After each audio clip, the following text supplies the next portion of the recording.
नमस्कार, मी स्नेहल. पुणे प्राईम न्यूजमध्ये आपलं स्वागत. आज नगर रस्त्यावरील खराडीतील गोदामात आग लागल्याची घटना दुपारी घडली.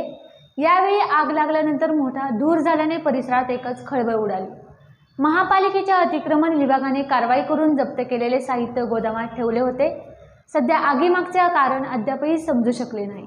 या घटनेची माहिती मिळताच अग्निशमन दलाचे 7 बंब घटनास्थळी दाखल झालेत. यावेळी जवानांनी पाण्याचा मारा करून आग आटोक्यात आणली. सुदैवाने आगीत कोणतीही जीवितहानी झाली नाही, अशी माहिती अग्निशमन दलाने दिली.